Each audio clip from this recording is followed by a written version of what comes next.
محمد معین Kuwait سے پوچھتے ہیں اسلام کے بنیادی عقائد کون کون سے ہیں؟ اسلام کے کتنے عقائد ہیں جن میں اختلاف کی گنجائش نہیں؟ کیونکہ ہر مسلک والے اپنی عقائد کی دعوت دیتے ہیں۔ اسلام کے جو بیسک عقائد ہیں نا، جو قرآن اور سنت میں ہیں، ان کو علماء نے ایمان مفصل اور ایمان مجمل میں ذکر کر دیا ہے۔ بعض لوگ یہ کہتے ہیں کہ یہ ایمان مفصل ایمان مجمل کسی حدیث سے دکھاؤ، تو یہ بھی ایک جہالت والا سوال ہے۔ ایمان مفصل اور ایمان مجمل اس ترتیب سے حدیث سے نہ بھی ہو، لیکن جو ایمان مفصل اور ایمان مجمل میں ہم جن چیزوں کا اقرار کرتے ہیں وہ سارے قرآن و سنت سے ثابت ہیں۔ تو آمنت باللہ و ملائکتہ و کتبہ و رسلہ والیوم الآخر والقدر خیرہ و شرہ من اللہ تعالی والبعث بعد الموت، کہ اللہ پر ایمان، کہ اللہ موجود ہے، اس کی توحید پر ایمان، اور اس کے فرشتوں پر ایمان، اس کی تمام کتابیں جو مشہور 4 کتابیں ہیں، تورات، زبور، انجیل، قرآن پاک، اور تقدیر پر ایمان، کہ جو اچھا برا ہے پہلے سے وہ طے شدہ ہے۔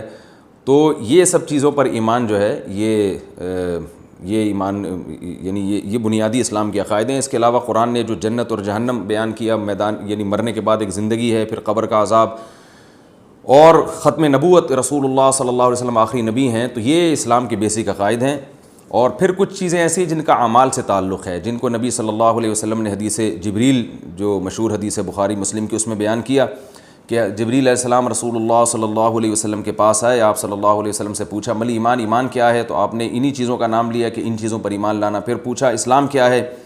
تو آپ نے فرمایا کہ 5 ٹائم نمازیں قائم کرنا، زکوٰۃ ادا کرنا، رمضان کے روزے رکھنا اور حج کرنا۔ تو یہ 4 چیزوں کی فرضیت کا جو شخص انکار کرے گا، 5 نمازوں میں سے ایک نماز کا انکار کر دے، وہ بھی اسلام سے خارج ہے، چاہے کسی بھی مسلک سے اس کا تعلق ہو۔ حج کا انکار کر دے وہ بھی اسلام سے خارج ہے، زکوٰۃ کا انکار کر دے وہ بھی اسلام سے خارج ہے۔ تو یہ جو اور رمضان کے روزوں کا انکار کر دے، کسی ایک روزے کا بھی انکار کر دے، وہ بھی اسلام سے خارج ہے۔ تو یہ 4 اعمال اسلام میں ایسے ہیں جو طے شدہ ہیں، متواتر ہیں، ان میں سے کسی ایک کا انکار کرنا یہ بھی کفر ہے۔ تو یہ موٹے موٹے عقائد ہیں۔ اس کے بعد پھر تفصیل میں جب ہم جتنا زیادہ گہرائی میں جائیں گے تو اس میں اختلاف ہوگا، اس اختلاف کا کسی کو نہ بھی پتہ ہو تو کوئی حرج نہیں ہے۔ میں اس پر ایک اکثر چٹکلا سناتا ہوں۔ ایک صاحب تھے سعودی عرب سے، مجھے بار بار کہہ رہے تھے آپ حیات النبی ممات النبی پر ڈیٹیل میں بیان کریں۔ تو میں نے کہا یار یہ کوئی اسلام کے بنیادی عقائد میں سے نہیں ہے۔ انہوں نے کہا نہیں، یہ تو کفر اور اسلام کا مسئلہ ہے۔ تو میں نے کہا آپ کی بیگم کے بارے میں آپ کو پتہ ہے کہ وہ حیاتی ہیں یا مماتی ہیں؟ تو کہنے لگا اس بیچارے کو کیا پتہ ان مسائل کا۔ تو میں نے کہا اس کے باوجود آپ اس کو مسلمان سمجھ رہے ہیں اور آپ سمجھ رہے ہیں کہ آپ کا نکاح اس سے ہو گیا، تو جیسے آپ کی بیگم کو ان مسائل کا نہیں پتہ پھر بھی مسلمان ہیں، تو اسی طرح لاکھوں کروڑوں مسلمانوں کو اگر اس عقیدے کا نہیں پتہ ہوگا تو انشاءاللہ وہ بھی مسلمان ہی ہوں گے۔